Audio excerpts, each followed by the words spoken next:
Buddy, welcome to the Friday Night Drive podcast. I'm Josh Welge here with Steve Soucie.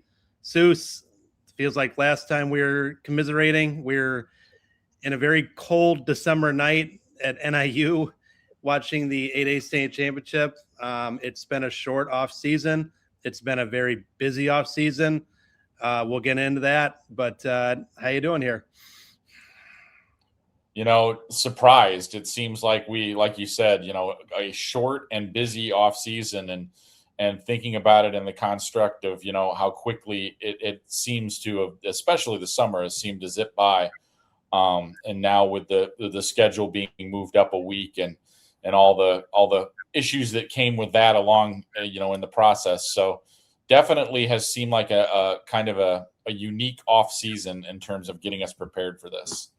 Yeah, one of our colleagues, JT Peddledy, was saying the other day, why does it feel like we're busier than we ever are? And I said, well, we're doing this like 1 week earlier than we do, most times of the year. So that could be a big part of it. But I mean, obviously, as we go into the 2026 season, the big storyline is the, expanded playoffs and everything that brings with that. And it brings with us the season moving up, 1 week to accommodate the end of the season still being on Thanksgiving weekend. And I know, Soos, you and I and a lot of people weren't a big fan of the expanded playoffs for various reasons. I think a lot of coaches have been frustrated about the schedule being moved up the way it has and everything that goes on with that. That being said, I will say, I was walking a dog the other night and I was thinking, at the end of the day, we're getting one more week of football. So I guess as the sick football fan in me, not that bad. Not that bad. Yeah, I've been trying to keep, a basically measured approach to this. I want to see how this works. Like, I'm skeptical. I've been very open about my skepticism on how productive this is going to be with the expanded playoff brackets. And, I've said over and over again, I'm kind of a traditionalist with this. I love the former system, even though I did feel like it had some things that it could be improved on. I'm guardedly looking at it, saying, well, maybe it'll be a little bit better than I'm anticipating. We'll see. Got to let it play out and figure it out from there. But like you said, you're never going to get me to complain with an extra week of football. It's just not going to happen. And I will say too, and obviously we're going to talk a lot about the week 1 games, and it's a really good slate. So I don't want to, spend too much time before we get into that. But with the expanded playoffs, I know there's been the gnashing of teeth of what the first round games could look like. And I will say, and granted, these are just projections, so take it with a grain of salt. But your first projections for the playoffs, expanded playoffs that are going to be published on Wednesday on Friday Night Drive, man, there's actually some decent games in there. I was like, wow, I'm a little bit surprised that I wouldn't mind seeing some of these games. And again, I'm sitting here on August 14th or whatever, and a lot of things can happen, but it wasn't as like ugly as I thought it was going to be. It was kind of a grab bag situation for me too. I looked at it, a couple of the brackets. I looked at what they kind of came out with, and I was like, that doesn't look too bad. And then there were a few other ones where there were certain pockets in them where I was like, I don't know if I like that. So, but in fairness to the new system, that happened in the old system too. There would be pockets of brackets just because of the way that the numbers fell that would look pretty ugly on paper. In some cases played out just that way. So it's just the way that it kind of has to be. There still is not like a traditional seeding process that goes on in this. And I don't know if there is actually one that would work. So, I mean, this is the system, and sometimes there's going to be bad outputs from that system, whether it's 256 or 384. It's just kind of the way that this thing goes, because in the current process of how these teams are seeded, all wins are created equal. You and me both know, and so do a lot of other people, all wins are not equal. It just simply isn't. And I wish there was some sort of weighted system to it. I know there's not, but this is what we have. So every once in a while, it's going to spit out some brackets that maybe aren't too pretty on paper. Mm-hmm. So that's just kind of the way it works. And there's all kinds of machinations on why that is and what it could be. But once again, I think it's one of those situations where we have to play it out. I already am hearing a lot of people talking about, well, there's going to be, I bet there's going to be a laundry list of proposals coming out in the fall after this season's over with people that want to take it back to the old way, want to revise what we're doing now, want to trim it. I think there's going to be a lot of discussion about that. But for now, I think the best thing that we can do is just play within the system that we have, see how it goes. And then if it is a negative situation, then maybe then we figure out what the next move is. Yeah, we'll be talking. There's going to be the really the overarching theme throughout the year. We're going to talk a lot about it as the season progresses, and certainly as we get into the playoffs as well. But again, I did want to look at a really good week one slate, and again, back a reminder that Steve's first sort of preseason playoff projections will be out on Wednesday. Our preseason rankings will be on Tuesday. On Friday Night Drive. A lot of good stuff coming this week. But again, the week one slate, Steve, I think it was sometime in our off season, and I feel like we were talking like we were a little bit wondering, is this really a good week one slate? And I think we were kind of like wondering maybe it wasn't that great. But then in the last couple of weeks, and maybe when the schedule came out, we kind of took a second look. I mean, there's some great games week one. Yeah, I mean, when he really took the time to kind of dig into it, because like I don't really realize it when I'm going through it. Like when I first start doing it, like every once in a while I'll notice a game when I'm kind of putting my schedule together. But when it comes right down to it, I'm on my primary schedule sheet. I'm filling out 5,000 schedule boxes. So I don't always notice when I'm going in when there's a collection of games in a particular week that are particularly intriguing. But boy, when I really dug into week one about 3 weeks ago, and I really kind of sat down and looked at it with all the finalized games, I was like, man, there is a lot in here. I mean, obviously your eye draws to, St. Louis and Mount Carmel off the bat, but there is a whole bunch of games in there that are pretty darn impressive for a week one situation. I've always said before that it always kind of felt like, when people were responsible for their schedules, people were real careful with that week one game because they were like, hey, we don't know what we have yet. We're breaking in a lot of new players. We don't want to tax ourselves with an overly, competitive game in week one. Well, that is one thing that I think that this expanded playoffs sparked a little bit. It sparked a willingness and in some cases, a necessity for schools to schedule games like this, because we got later in that schedule pocket, there were a lot of power programs that were having trouble filling games. And finally, they kind of threw up their hands and said, well, the devil I know is maybe better than the devil I don't know, because the options were either play somebody strong from Illinois or start looking at the out-of-state calendars. And ideally, especially now, I just don't really see the point in doing that.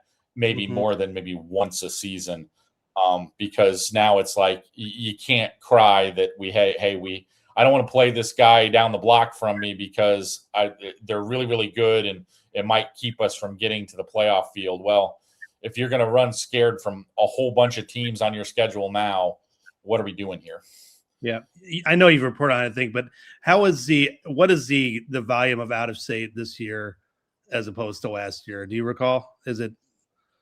It's significantly lower. I think we had a little over 70 out-of-state opponents last year. It has dropped to, I believe, just below 50. Okay. So a couple of those out-of-state opponents are actually playing 2 Illinois teams, but the number has gone down quite a bit, and I think that's a good sign. The one thing that I did notice this year was when we had some of those drops, those programs that dropped out. There seemed to be a lot more willingness of 2 teams that maybe found themselves in that same situation, simply just pairing off and playing one another, even if there was an enrollment disparity. Because, obviously the most recent one was Decatur Eisenhower. That's a 4A level school. So I thought those schools would probably have a hard time finding somebody willing to play them. And some of those smaller schools just stepped up and said, hey, we'd rather play than take the forfeit win, especially now since, it's easier to get into the playoffs. So I thought that was a good sign that people were able to, most situations, people were able to come to some agreements on those. I will say one unfortunate thing of the week one is it doesn't seem like there's as many, Thursday night, certainly not Saturday games, which is unfortunate. As a selfish person in me, I'd like to see 3 games the first weekend. Not going to happen. However, you've already mentioned it. Saturday is really the marquee game of the weekend with Mount Carmel playing East St. Louis down at Illinois State. I mean, Mount Carmel, maybe the most talented team that Jordan Lynch has ever had at Mount Carmel, but apparently they still feel the need to practice a little bit early. But that's another story. And now they're playing East St. Louis, who last we saw them, they were being surprised in the 6A state championship. And the thing with East St. Louis, we've talked about it before, they're always sort of a mystery team a little bit because they play out of state for a few games during the year with that sort of national schedule. Well, we're going to get a really good idea about what they're like week one. Yeah, this is a fun matchup. I'm glad we came together on this one, and some of that was because of the way that the schedule was set up. So very interesting in the sense that East St. Louis obviously didn't finish the season the way that they wanted to, but this is once again a very talent-laden team. You've got a very strong running back in Mason Johnson-Cook. You got some strong linemen that they've kind of recultivated that again. They've got some elite offensive linemen on that roster. But when you look on the other side of this matchup, boy, Mount Carmel is just so loaded for bear. I mean, I don't even know where to start in regards to pointing out highlighted players. It feels like, I'm almost certain to let someone off. So I'm just going to blanket statement. This is a team that has very few holes on paper. It really does. It's going to be interesting, the development of the quarterback position. They do have to replace there. They've got a new player under center. But other than that, it seems like almost every position on the field, you're looking at a guy signed in a power, for a power conference. And if they haven't signed yet to a power conference, it's only because they're an underclassman and just haven't done it yet. It's inevitable. It's going to happen. So just an absolutely stacked roster. It's crazy how good they look on paper right now. It's a fascinating schedule for them too, because right after that, they go into week 2. I mean, looking a little bit ahead, they're playing St. Joseph's Regional out of New Jersey, a national powerhouse program. That's going to be a televised game on ESPN. They're going to Dante, Mount Carmel's home stadium to play that one. That should also be a fascinating game. So, and then right after that, they go into a Catholic League schedule where obviously they're the heavy favorites, but I'm sure Brother Rice would like to have a conversation about that as well. So a really interesting schedule for Mount Carmel that right off the bat there, we're going to see exactly how good this team is. We know they're good, but how good, it's going to be interesting to find out. So you mentioned Brother Rice, and if Mount Carmel is a preseason number 1, I don't think anybody's questioned that they are. But Brother Rice is a pretty good one right behind there, and they have a very interesting week 1 game, a game that I'm just going to say I would have loved to see, last year. Brother Rice, Lincoln Way East, with the kind of defense and defensive linemen that Brother Rice has. Lincoln Way East, a little curious what they're going to look like this year in the post Jonas Williams year for them. What do you make of that matchup? You look at Brother Rice, you look at what they have, especially on the defensive line. That's just, Cameron McGee right now is by prospect sites. If you look at that kind of stuff, is grading out as the number 1 prospect nationally in the next year's class. That's an incredible notation for him, but he's not alone. There are other talented players on that defensive unit. And they've got some components on the offensive side. Lincoln Way East, for the first time that I can remember in a while, is a little bit of a mystery bag entering the season. Usually they come in with a little bit more established returning players. They don't have quite as many, and obviously huge shoes to fill with Jonas Williams now at USC, established multiple IHSA career passing records during his time there, finishing up at Lincoln Way East after starting at Bolingbrook. But, figuring all that out, and I got to look at them, a couple times this summer. A lot of talent out there, but it's not an experienced talent. So what happens when the lights turn on? You never know. But the one thing that I'll never do is I'll never bet against Lincoln Way East figuring it out. They have been, as productive a program as you can. It's a very short list when you're talking about the most productive programs in Illinois football over the last 10, 15 years. At Lincoln Way East, if they're not at the top of that list, they're darn close to it. So that's a program that I have complete faith in their ability to figure it out. It might be a little shaky early on until they get going, but that's a program that knows how to get it done. I was going to say, you mentioned figure it out. I mean, I'm not saying anything's going to happen one way or the other week one, but I mean, I don't think you pass judgment on a team from week one, especially throwing in the Brother Rice right off the bat. But, whatever Lincoln Way East looks like week one, I could think it's safe to say they're going to look a lot different than what they are in week 9. You can say that about a lot of teams, but especially the teams that are as well coached and established as Lincoln Way East. So fascinating matchup week 1. Looking forward to it. Suits, I think we're going to take a quick break, hear from our sponsors. We'll look at the rest of the slate when we come back. SGKR Injury Attorneys tackles the toughest cases. I'm Matt Rundio. When life throws a flag, we go on offense to protect your rights. Don't get sidelined. Score a touchdown with SGKR. Visit us at sgkr.law. Since 1851, we've been informing, connecting, and reflecting the communities we serve, large and small, rural and urban, suburban, and river towns alike, with dozens of local newspapers, radio stations, magazines, and specialty brands like Friday Night Drive and Starve Rock Country. We meet people wherever they are.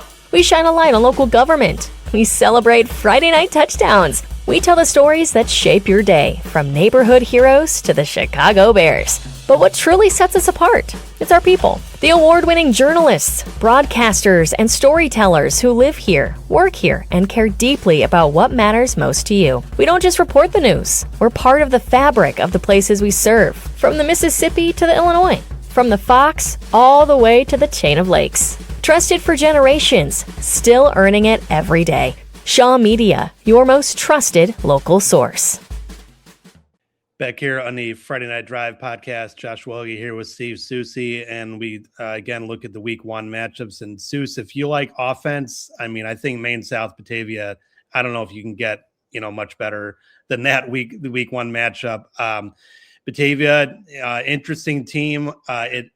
From what I've read and what I've heard, Dennis Puron, their longtime coach, is quote 99% sure that this is going to be his last season. And what a team to go out with Michael Vander Leeuwen, their third-year quarterback. They have 3 Division I receivers for the first time, and they play Maine South week 1. And Jamison Purcell, another fantastic quarterback, 2 of the better quarterbacks in the state. Should be a fantastic week 1 matchup in Batavia. If you like offense, Batavia is going to be the place to be.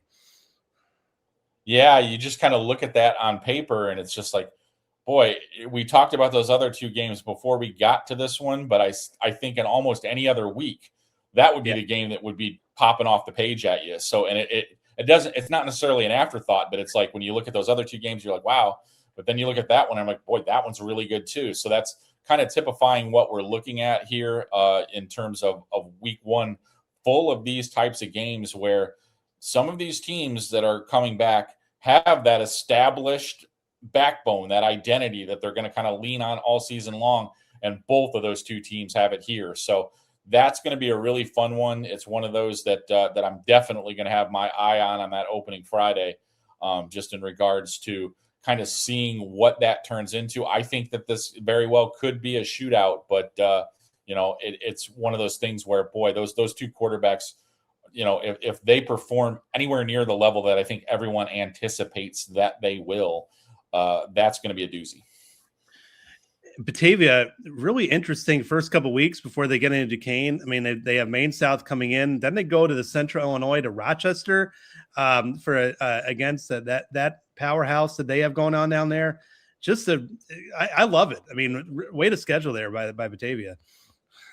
Yeah, that's interesting. Batavia going down to Rochester, who's also known for putting up tons and tons of points. And I had a brief conversation with Rochester coach Derek Leonard about a week ago. And I asked him, will your scoreboard be able to handle the stress? And I mean, he was just, because it's like, I mean, they're used to it. They get into a lot of those types of games down there, but that should be definitely real entertaining, just to open it up. And I mean, that's I've always thought down there that they must keep time differently than the rest of us do, because it just seems like they're playing ping pong down there in terms of sometimes when they get it, they're better teams together, just score. And then you look at the clock, and it's like, we're only in the second quarter. What are we doing here, guys? I mean, but yeah, it gets a little bit crazy. So that could be a really good one too. I got to think the folks in Rochester are pretty excited about Batavia coming to their place too, right? I mean, a town like that gets around their program, and Batavia is very much the same way, and they will travel as well. So that would appear to be a get there early type of game. I know I'm looking at a week 2. I'm really interested in that one. Yeah, me as well. Looking back at the week 1 games that we're looking at, Nazareth, IC Catholic, obviously Mount Carmel as the most elite Division I level, high major type talent, but Nazareth might be, but maybe second behind them. I mean, I don't know if I'm not saying they're better than Brother Rice, but just we're talking about elite prospects on their team. With Henry Sokolowitz going to Michigan State, they have a couple kids going to Missouri. And on the other side, IC Catholic, I mean, Grant Bowen, I mean, my God, I mean, the kid is just, every program in the country is after him. And why wouldn't you? I mean, he's 6'4", 230, he can play tight end, wide receiver, linebacker. I mean, that's a really good game with a lot of elite talent. Yeah, that's a really fascinating one. And on top of that, for me, I'm very interested in getting a look at the Nazareth quarterback. I mean, They're bringing the transfer in that situation. Don't really know what we have there, but I think Nazareth and I think quarterbacks, and I'm thinking, boy, if they brought in a pedigreed transfer here that can run that high octane offense the way that they do, my goodness. I mean, what are we looking at here? I mean, I think, like you said, a lot of talent on that roster. I see Catholic's a very intriguing team in its own way.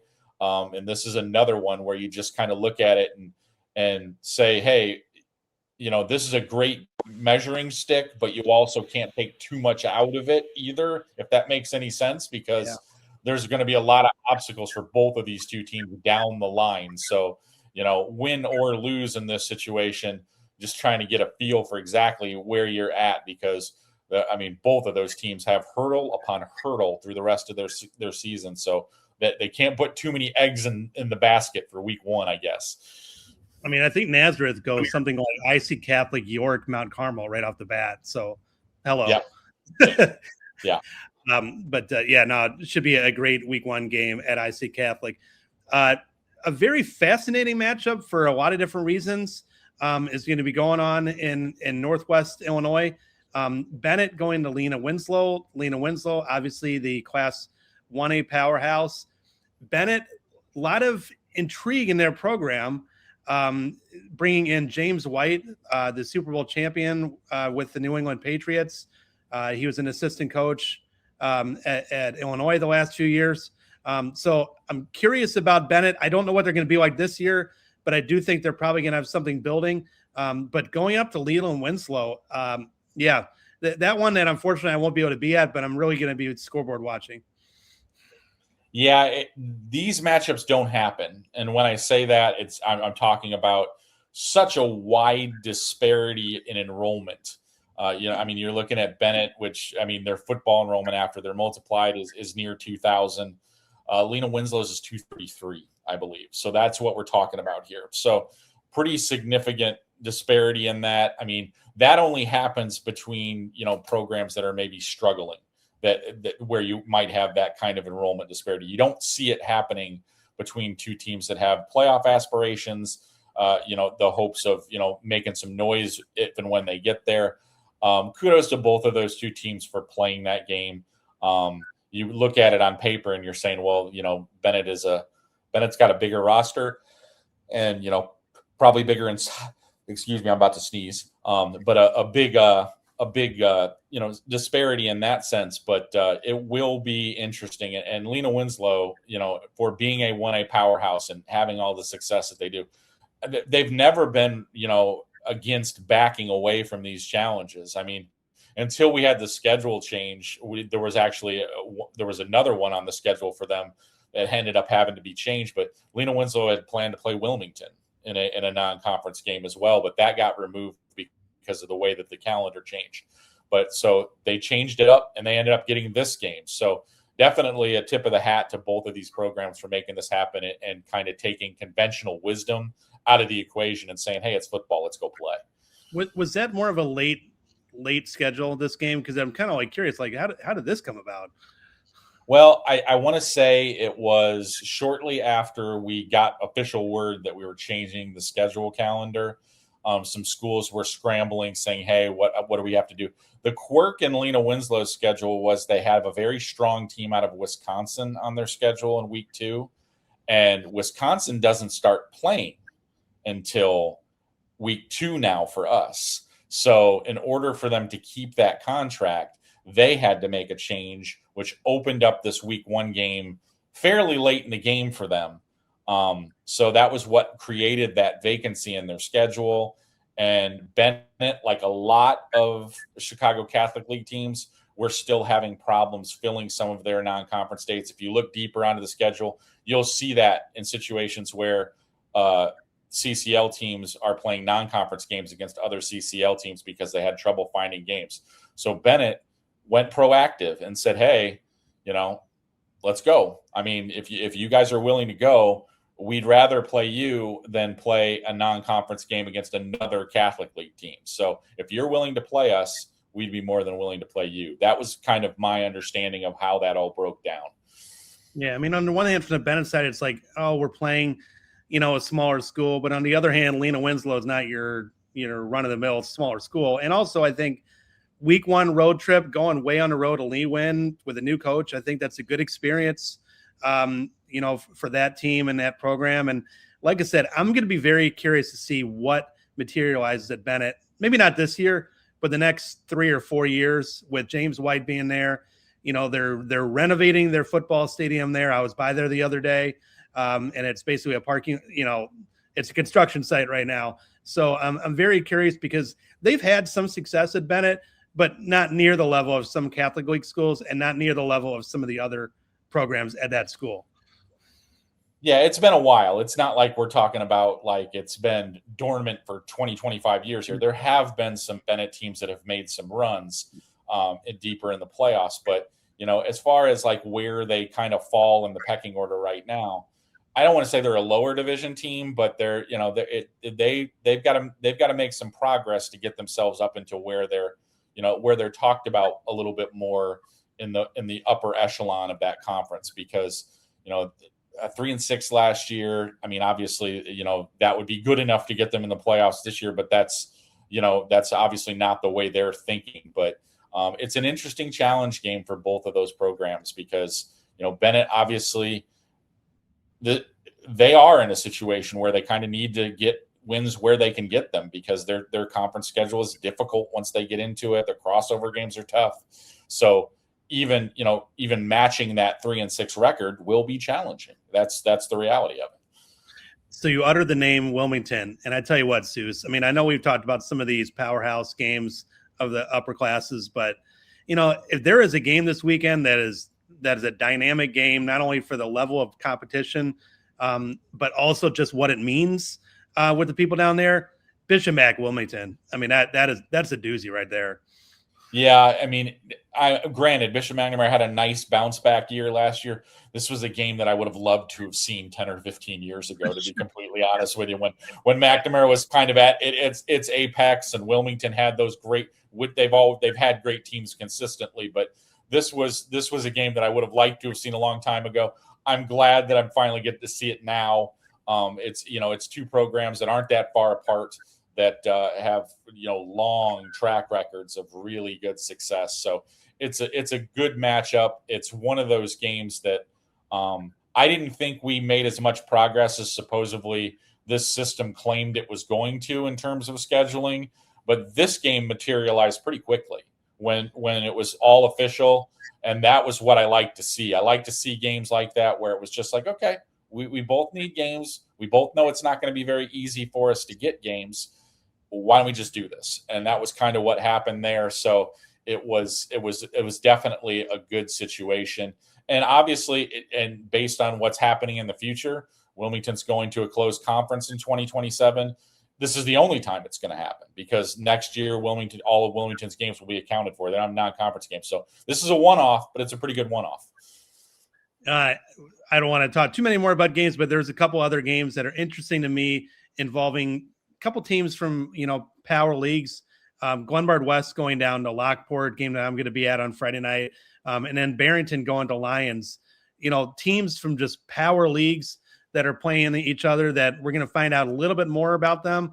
I think Glenbard West is looking really good. I believe, obviously, Lockport made the semifinals last year. And then the Barrington Lions game is fascinating to me as well. Yeah, I really like the West Suburban scheduling. Another one that's in there this week, Downers Grove North is playing Morgan Park. So there's a lot of interesting scheduled games in the West Suburban this week. And I've always found it interesting to see how they choose to do things, because I think they're another league. We talked about the Catholic League having to kind of be careful with their non-conference games because their conference schedule is so difficult. Same thing can be said for West Suburban teams. Once you're looking into the league schedule, with Lions and York and Downers Grove North, and it just that now that's kind of turned into a little bit of a gauntlet there for that conference, and so that's definitely a situation where, with Glenbard West playing somebody like Lockport right off the bat, and a Lockport team that I think is going to be pretty good and kind of made a little bit of a surprise run into the semifinals last year in 8A. But that's a team that, they have a lot to replace, but it's another program now that I trust it. I trust that they're going to figure it out, even though they don't have a lot of returners back. That is that's a program, veteran coach George Chart is just a guy who just, that he'll downplay it, but that man knows what he's doing. That as simple as it gets, that he knows how to take the parts that he's given and make it into something that works. No doubt. Steve, as we look at week one, is there from 30,000 feet, what are you looking at? What are you going to be paying attention to? There's just a lot of teams that have these interesting little pieces that I don't really know that much about. Like, we haven't talked about some of these games because we can sit here and talk about them all night, but I'm fascinated by the Providence St. Rita game in week one. Wheaton St. Francis is another team that I'm looking at on paper, with the transfer quarterback from East St. Louis. They're going to Indiana. They're playing New Palestine. That's a pretty solid program. I want to see what happens out of that. Some other interesting games that are kind of sitting out there that I just really don't know what they're going to do. Kankakee going down to Edwardsville. I don't know what that road trip will be. It's, and kind of an interesting little wrinkle. If you're a real football junkie, we were talking about that Mount Carmel East St. Louis game. You get down to Bloomington a couple of hours early at 5:00. Lincoln Way Central's playing Sacred Heart Griffin at 5 p.m. over at Wesleyan. So go sneak in a half of that one. That's what I'm actually thinking about doing that. So were you talking to yourself? Yeah. A little bit, but yeah. But it's just one of those things where it feels like there's just a lot of games out there with a lot of these teams that have a lot of questions to answer. So, week one is always a fact-finding mission for me. I just think there's going to be a lot more facts to find in this particular schedule. No doubt. A lot of good stuff coming up this week. We're really excited that football's back. A lot of good stuff on Friday Night Drive. We have the preseason rankings coming out on Tuesday. Souce's projections, first projections on Wednesday. We'll be previewing all the games across all of our markets, all across Northern Illinois. And of course, if you haven't already, please go out and get the Friday Night Drive preview magazine with previews of all the conferences, player features, C's projections, all the good stuff. And then, of course, Steve on Friday night, we'll be back with Matt Rodewald as they break it down on the live stream. We're going to get out of here, Souce. For Steve Soucie, I'm Josh Welge. Everyone have a great week and a great week one.